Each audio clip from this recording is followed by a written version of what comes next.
But I'm just trying to get a French fry. Yeah. I don't know what I don't know what to expect. But I'm just trying to get a French fry. What's next?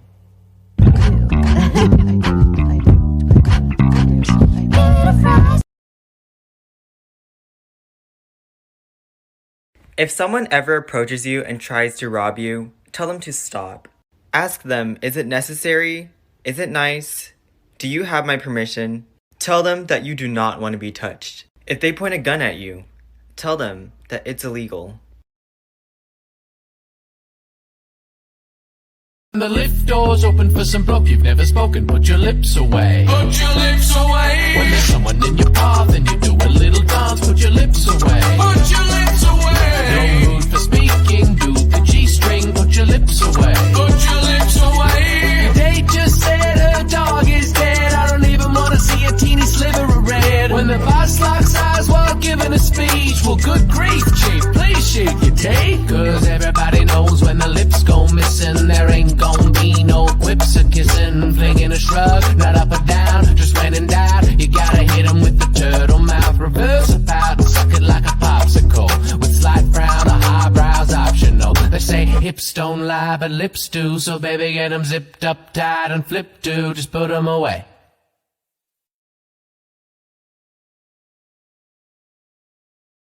There's an autism dating and friendship app, and I tried it. Let's talk about it.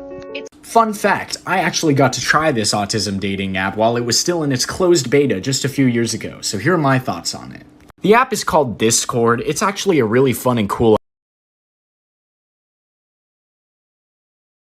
It all started when my girlfriend and I were bored, and so we joined a pottery class. After a lot of hard work and a lot of different attempts, I made this bowl. And then I bought this new house, and it came with 3 garages. I thought to myself, you know what? I'm gonna put a pottery wheel in one of those garages. Hey, if I'm gonna have one, I might as well have 2 so that I can do it with other people sometimes. And you know what I thought? Why not buy a little teeny kiln? But then I realized it wasn't going to hold very much, so I bought an even bigger kiln. This of course led to hiring an electrician. As long as I'm ponying up the electrician dough, I might as well put in 6 wheels. My garage was really hot in the summer and really cold in the winter, so I installed an air conditioner heater thingy dingy. Of course, a new air conditioner and wheels meant new electric work. I needed the basics like pottery bats. I needed basic tools like needles, sponges, wooden ribs, plastic ribs. Of course, I needed a workbench, but that workbench was a little too small, so I moved it into the other garage and bought this longer one. I needed a lot more space than I had, so I hung this white wall paneling up so that I could have extra shelves and bins. Well, that freed up some space for a nice workbench with fancy drawers. I bought a bunch of underglazes. And I think one night when I was on Ambien, I ordered this fancy slab roller.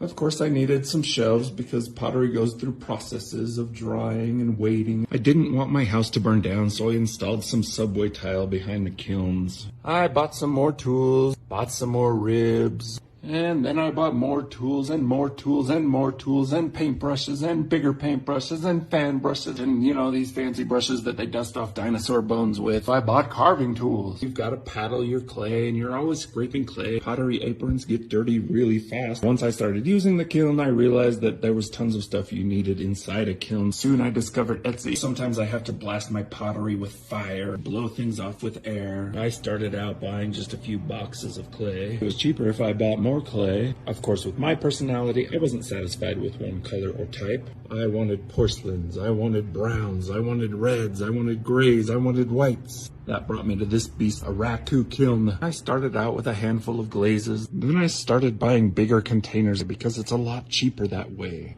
And there were some glazes that I knew I was going to use a lot more than others. You need tools, and you need mixers, and you need sieves, and you need suction cups, and measuring spoons, and measuring cups, and funnels, and syringes. I discovered the world of slip casting, which is the use of liquid clay, and I bought a bunch of molds. Eventually, after having a bunch of family and friends over and realizing I love teaching pottery, I bought a bunch of shelves for students and decided to have classes. I bought a lot of those, added another workbench, added a fridge. I also had to hire plumbers to install these pottery sinks. Some things I just bought because they look cool.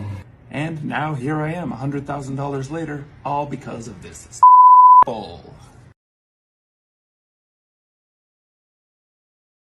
You bitches will never understand how good it is to be Australian and say the word no. Like, I'm chewing on those vowels. I'm having a meal. I'm eating!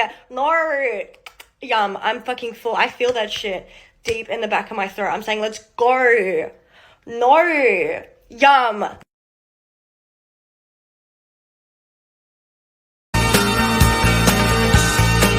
Do you remember? Remember?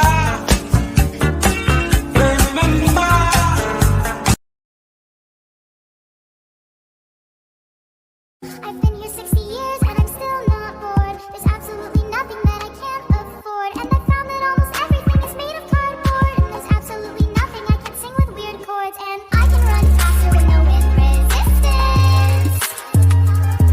I'll fly under no conditions. Teach myself complete submission. While I grant myself complete permission.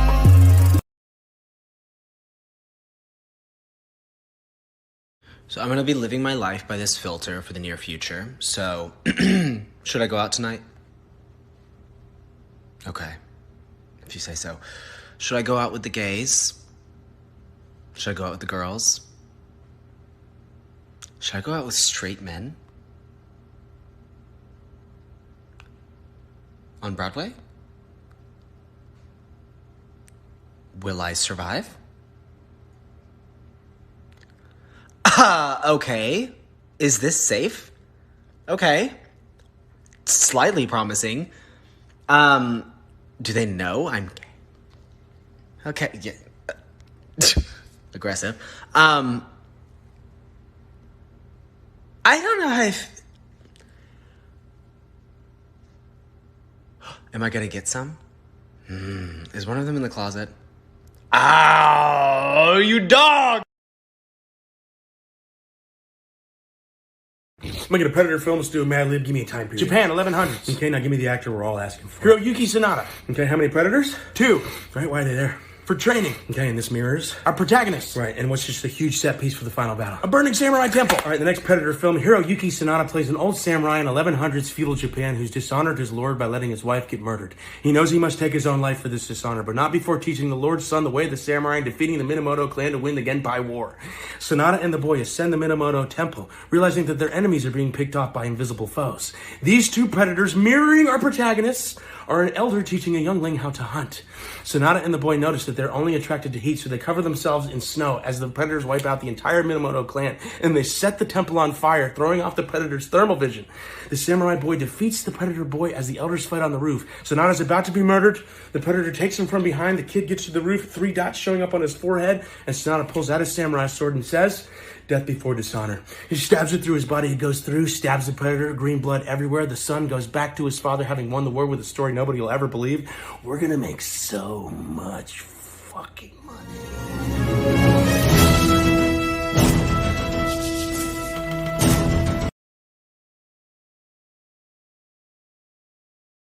Good. Hold your breath. Good. And hold your blood. What? All right. And look over here for me. And look over here. Okay, nice. And look into this dimension.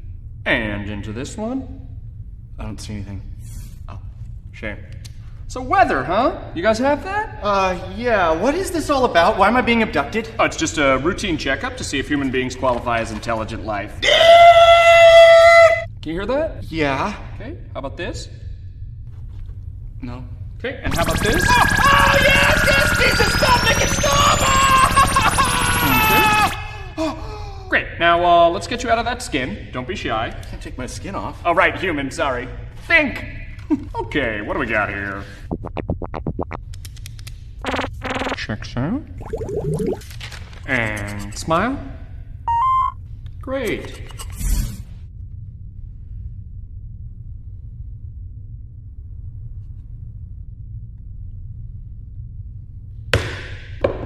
Ugh. Typical. So does Earth get Clarvon's biggest flinks? Love that show. That's hilarious. I don't get cable. Billy Gorchop's always getting himself into trouble. What is it? Right. This may be a little difficult to hear. Okay, Dave? Give it to me straight. Dave, I'm afraid you can't teleport. Right, I never could teleport. Right, on Earth, but on Andromeda, you won't be able to.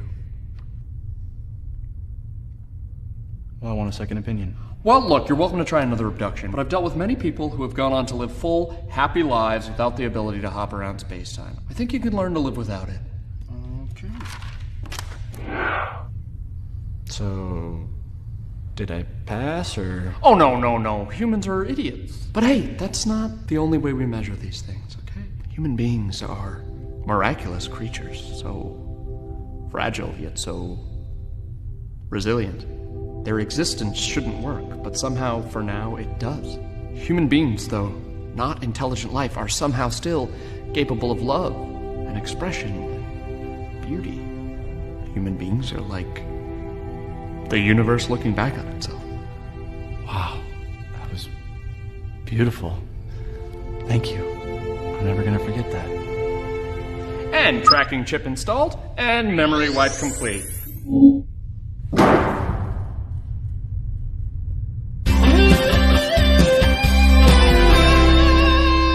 Hi, I wanted to double check on a charge I'm seeing here. It says an out-of-network consultation for $1,836,024.12. 12 cents. This time I had to use 10 pounds of garlic because 5 was just not lasting long. I don't know what you're making, and I don't need to know what you're trying to make, but just know that you're doing the Lord's work.